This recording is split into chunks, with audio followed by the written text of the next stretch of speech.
Webale kuteekumirako kadde kalipota embeera y'obudde ng'omwanji nze Kuteesa MILLY okugikutuusaako akasana kakyakira ddala mu bitundu by'eggwanga ebisinga obungi yadde nga wamu kubamu.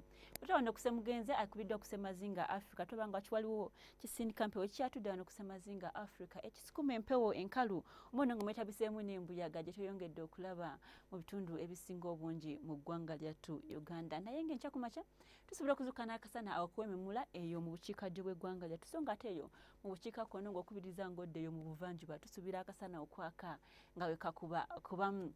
Amalya g'ebyemisana embeera tugisuubira obutakyuka nnyo tugenda kweyongera mu maaso n'akasana okwaka nga we kakubakubamu mu bitundu by'eggwanga ebisinga obungi. Ebbumira ggulu tuyisuubira tuka ku degrees 3 mu bukiikakkono bw'eggwanga lyattu ng'okubiriza ng'oddeyo mu buvanjuba 3 mu makkati g'eggwanga lyattu n'ebitundu ebimu ku ebyo ebyebulunguludde ennyanja Nnalubaale so nga ate ekibuga ekikulu Kampala tuyisuubira tuka ku degrees 29 ng'eyo musozi ez'ekaabala eriyo tuyisuubira okugenda ku wansi katini ku degrees 25 zokka.